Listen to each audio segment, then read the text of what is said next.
Ruth, welcome to the show. Thank you, Nancy. It's good to be here again. Now, the last time we were talking about this, we were just touching on the whole notion of thoughts and how powerful thoughts are and how they affect who we are and the outcome of our life, the manifestations of our life. Maybe just review a little bit about what are thoughts and the important role they play for us. The thing is that we don't realize the important role they do play in our lives. And one of the things that metapsychiatry has taught us is that they manifest, which means they appear in other forms, because thought is energy. It's mental energy. And it goes along a very specific pathway. So it starts with an idea or a concept, and then comes an image. So if you're thinking about somebody, you know right away you catch an image of them in your mind. Yeah, and even if you don't know what they look like, you'll make it up. That's probably true too. And then if the thought then follows the way of speech, or it appears in speech. And if it doesn't appear in speech, it appears in our behavior. It comes in the form of moods and our feelings and our emotions or our activities. And then it appears in the form of physical symptoms, and then in life experiences. So a lot of people are familiar with body language. You know, we all know that there's a connection between our thoughts and our bodies, and we learn to read body language very well. But when it comes to physical symptoms, we don't kind of like to hear that. But it's actually a very liberating thought, because once we become aware that certain kinds of thoughts can actually turn into physical symptoms, we might become more interested in paying more attention to our thoughts. So it's kind of like a water vapor, right? That goes from something that is steam into something that's liquid, and then it can even freeze into ice. It's the same stuff. It's the same idea, that it's energy, and it appears in different forms. So what we're interested in when we have a spiritual practice is in purifying our thoughts of unloving thoughts, so that we can manifest health and that our experiences in life would be good. So we manifest both loving thoughts as well as unloving thoughts, you might say. Yes, of course. Who or doesn't? Valid thoughts and invalid thoughts. That's what we call them in metapsychiatry. And we call them valid and invalid, existentially valid and existentially invalid, as that they certainly are not producing good fruit when they are negative and harmful, unloving, envious, malicious kinds of thoughts. Then they hurt us. But we're not aware that they are actually hurting us. Well, so help us understand this. Let's take an example. Let's think about, our relationships. We all have relationships that are really important to us in life. And sometimes they become troublesome. We don't know what to do. So how do thoughts play a role? How might that manifest in our relationships? Well, relationships are frequently in trouble today, as we know. And one of the first things that happens in a relationship is that we blame the other person. You have caused this problem for me. You're the one who is at fault. So we criticize, we find fault, we judge, we label, we do all these very unloving things. And actually what is taking place is that we are actually hurting ourselves with those thoughts. It's not the other person who's hurting us, and we think it is. Well, what's the thought? So let's say someone has betrayed us at work, or our spouse. They've done something that really breaks the rule that we had with them in terms of this relationship. How is that not worthy of blame? That's the catch. Yeah. You see, if we want to blame somebody else, then we're going to try to fix them, or try to change them, or in some way pretend like it didn't happen. Oh, I'll forgive him and or her, and act as though it didn't happen. But that's not how to heal the thought. We have to heal that kind of thought. Otherwise, it is going to hurt us. Well, let's even isolate the thought for us, for those of us who are not quite getting this. So what's the thought behind that's blaming, that is that blaming thought? I'm saying, they just hurt me. Why is that not a fact? Why is that a thought? It may be a fact, because we're not saying that their behavior was a good kind. If they're angry at us, for example, and they express it, that's not loving. But we can't change them. So what use is it going to be for us to try to change them. If we're practicing a spiritual practice, we work on ourselves. We don't work on others. So it always gets back to us. What are we doing that is harmful to ourselves? And if we understand that our thoughts manifest in those different forms, including our emotions, including our behavior, including physical symptoms, and troublesome life experiences, who wants that? You know, we would like to be healed of that. So we have to work on our own consciousness. And one of the first things that we can do is to practice actually forgiveness, which is in metapsychiatry considered to be a little different than I think it's often practiced, where we're saying, oh, I forgive you, you know, well, I forgive you right away. It makes a separation between us. It makes me sound like I'm okay and you're not okay. So instead of that kind of interpretation, we think of it as giving up blaming. That we refuse to blame anyone, not to blame them, not to blame ourselves, but to see that actually whatever is taking place is under the influence of an existentially invalid thought. That's all that's happening. So let's go back to our betrayal scenario, right? Mm-hmm. So the thought that's manifesting, that's causing me problems, say if I'm the example, is that I want this person to behave in a different way. And I expected them to behave in a different way. In fact, we had maybe even had an agreement that they were going to behave in a different way. And then here they do something very different. And so my thought is they're wrong. Is that's at the root of the blaming thought? That Yes. There's something wrong with them. There's something wrong with them. There you are. So your expectations are what is creating a problem for you. And actually we call that a should thought. So what you're thinking at that moment is he shouldn't or she shouldn't have done that. It's a betrayal. So the moment you start entertaining a should thought, that becomes a very heavy and oppressive kind of thought to live with. And it's going to hurt you. Now, so what are some of the things you've worked with in terms of clients and counseling sessions where people are dealing with these kind of issues?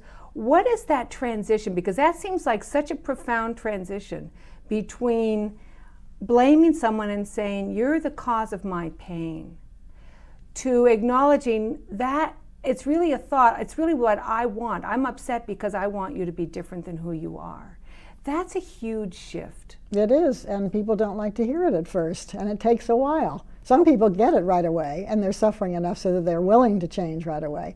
But others really do resist it for a long time until they understand that what they're doing is hurting themselves. They're not hurting the other person. Well, they may be as well if they act it out, but mostly they're hurting themselves. So when we finally understand that we are hurting ourselves in the way we are interpreting what is taking place, it's not what the other person did, it's not what they said, it's what we think about what they did and what they said. That is what is hurting us.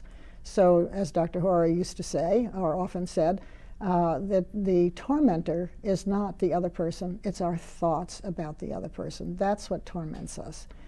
So if you can see that, then you'd be willing to give up blaming and to work on your own consciousness and heal your own thoughts. So once I recognize, I say, okay, so I want them to be different than what they are. I want them to behave differently than they're behaving.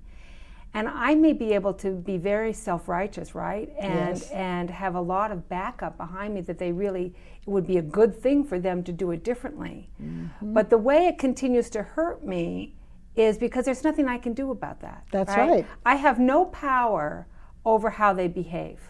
That's correct. And That's so correct. that's really how it's hurting me. That's right. And you can justify it all you like, but that still doesn't take away the thought that you're entertaining, which is what is hurting you. So then what happens? So then I say, okay, I can see that I really want them to be different, and that's my problem. That is your problem. That is our problem. Yeah. It's always the way we are looking at somebody else that is the problem for us. That we really want them to be different than they are, and Yes. that's creating frustration and pain and bitterness and self-righteousness and anger and everything. Yes, it ruins relationships. So unfortunately, that's the problem. And that if it doesn't ruin the relationship, it is going to ruin your health, because we are hurting ourselves all the time with the way we think about other people.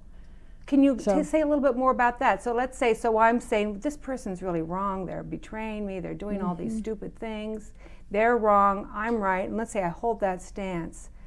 You're saying that that thought, because it's a destructive thought, it will eventually affect my health. Yes, yes, because you can't hold on to resentment and grudges for a long time without it affecting you. It'll affect you in many different ways, but also it comes out in the form of physical symptoms. So that is what people don't realize, and that is kind of the new, an alternative way of looking at things today, which is gaining popularity, actually. And it's about time, because not everybody is interested in taking medications. It's become very complicated. There are side effects, and many people really are striving to live a more healthy life. So this is where it's very helpful to understand that our thoughts are really what is harming us more than anything else. And once we get that, then we're willing to work on ourselves to purify our consciousness. So for example, if you're finding that you're entertaining this expectation, and you say, but he or she should, they should know better. Well, that's a nice thought to entertain, but it's not helping you. So would you be willing to give that up? Well, if you're hurting enough, you might be willing to give it up. So we have a principle in metapsychiatry, the second principle, which says, take no thought for what should be or what should not be, but seek ye first to know the good of God, which already is. Now we have to understand that when we mention the word God, that we're not talking about becoming religious and going to church. We use the word because we understand it in a broader sense as an indication that there is a power of love and intelligence that is available to all of us, which will help us and guide us in our lives. And so we speak of the good of God, we're speaking of that love and intelligence. Pagel we talked about before, peace, assurance, gratitude, and love, and all these spiritual values. That's what we're seeking to be aware of, rather than criticizing somebody and finding fault with them. So how do we understand that? So let's say I've made that transition then, okay? So let's say it's someone at work who's betrayed me, and I realize, okay, so it's really my thought. They're never going to change, or they might. I can't control how they change. That's right. But I can let go of expecting them to be different than they are, and I can recognize that there is a good of God that's already happening, even though I don't understand it and I maybe can't even grasp it yet. But I'm willing to let go. So at that moment, forgiveness, you're saying, is letting go of having it be the way I want to have it. Yes. Right? And letting people be who they are. Exactly. And recognizing that if it's a harmful thought, that they are not to be blamed for it because they are still spiritual beings. So we separate the individual from the thought. The thought is what is under in their consciousness. They are under the control or governed by that particular thought. That does not make them a bad person.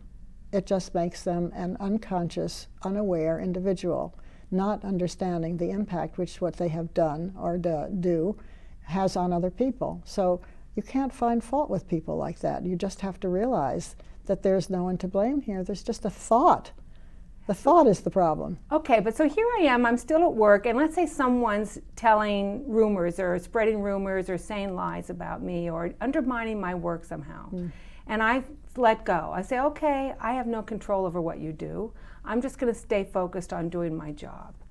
But that's still happening, right? So when you say the good of God is there, then how do I understand that? Well, this doesn't mean to say that you're supposed to lie down and do nothing. It may be Okay. very appropriate to address the issue. But the issue, first of all, is to heal your own consciousness of the negative thought that you might have about this individual, because you couldn't possibly become aware of an inspired, creative, intelligent idea if you are maintaining at the same time a very negative outlook towards somebody. Oh, that's great. So it's not just to be passive and no. let them walk all over me, that's somehow, somehow I have that image that's one of the things we're supposed to do then. No. But that's not it, right? Not at all, no. In fact, forthrightness is what is required, and forthrightness is a spiritual value. So this is honesty and expression. So perhaps it's very necessary to clear the air, to speak what the truth is, and that's it. Let it go at that. To talk about how I know what's going on, or I can see that they're saying things about me that aren't true. That's right. Why is that happening? That's right. But then on the other hand, maybe it's not appropriate to speak about it. So you wouldn't know that unless you become still and seek to be aware of the good of God.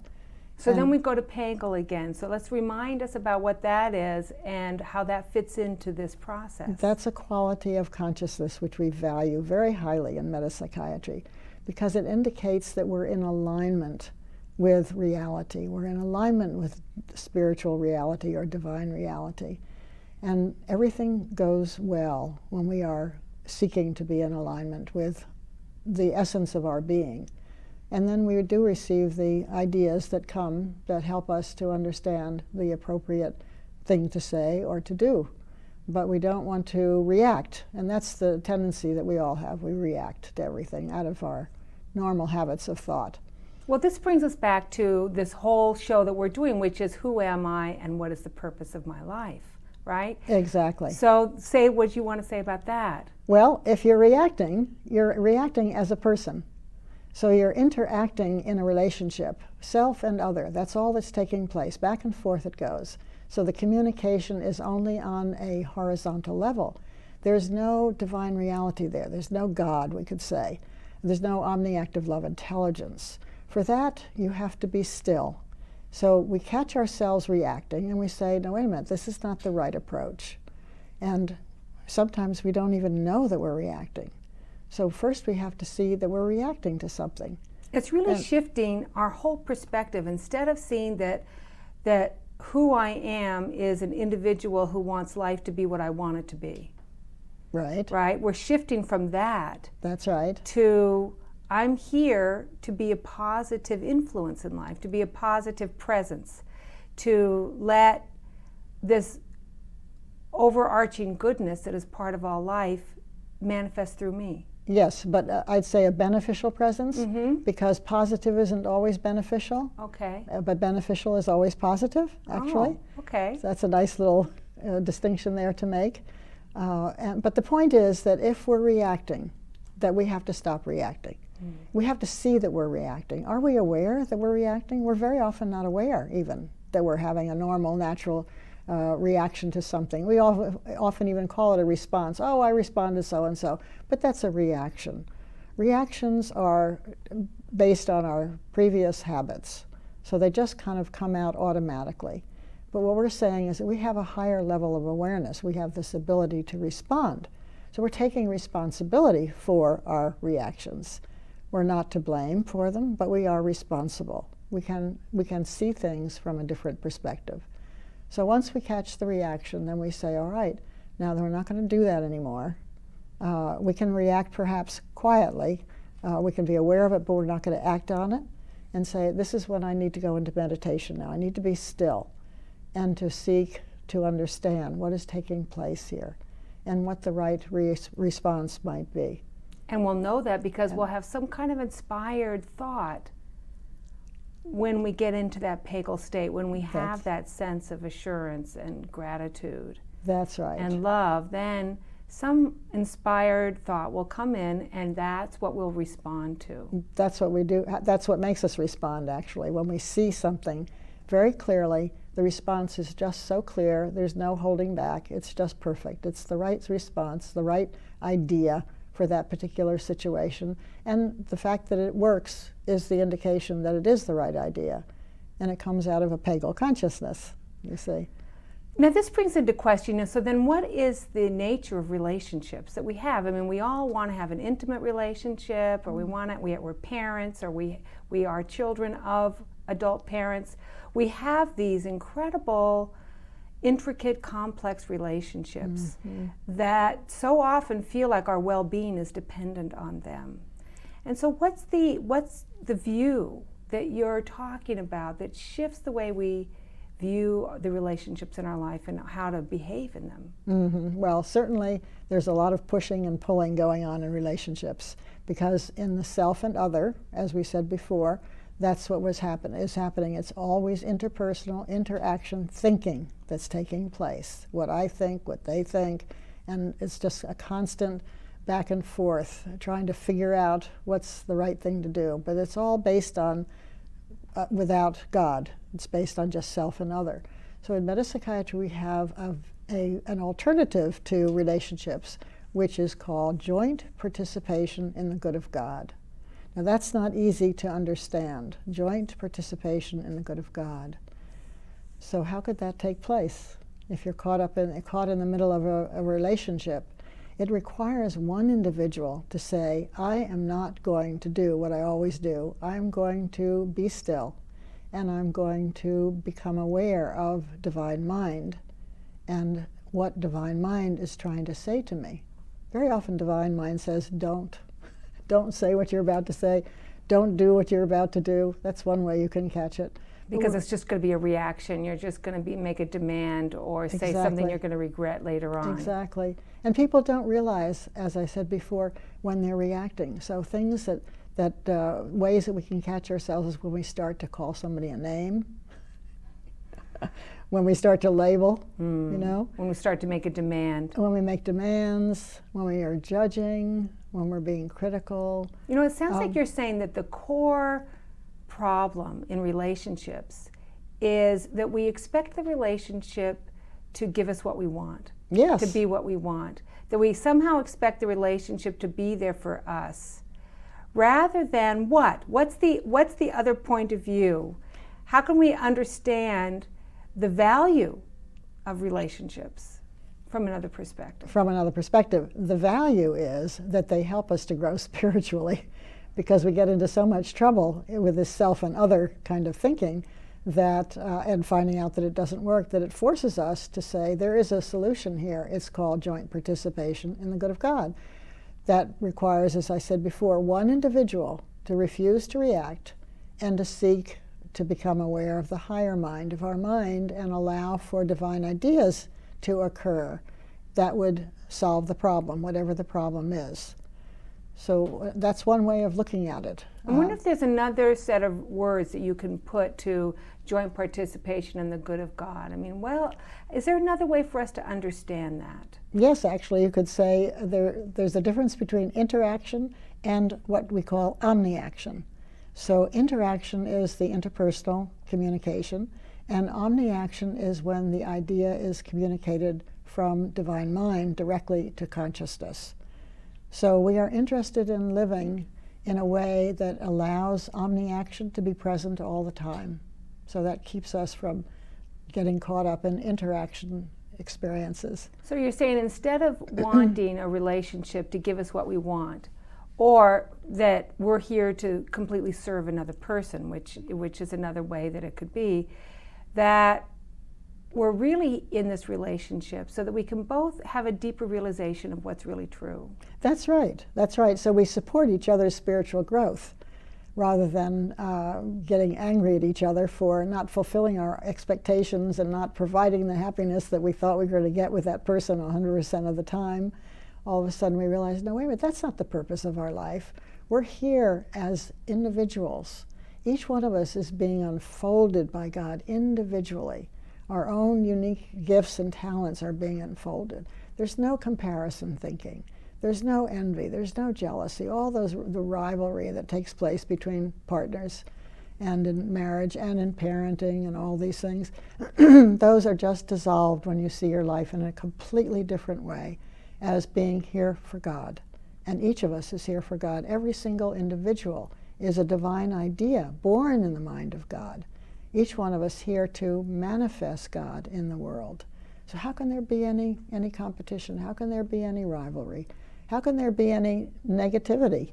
How can there be any criticism? You see, when you see your life in that larger context, and then when we describe joint participation in the good of God, each individual is free to be as close together or as far apart as the moment happens to dictate, but there's always the awareness that the purpose of our life is to manifest God and not to please each other. We're not here for each other, as much as we'd like to be or think we should be. Say that again one more time, because that really sums up again, brings us right back to our theme, which is who am I and what is the purpose of our life? And you just said it so beautifully, which is we are what? Tell us again. So remind us. A divine Who idea, is are that we? what you meant? Yes. We're a divine idea, born in the mind of God. Each one of us here to express the good of God in a unique way.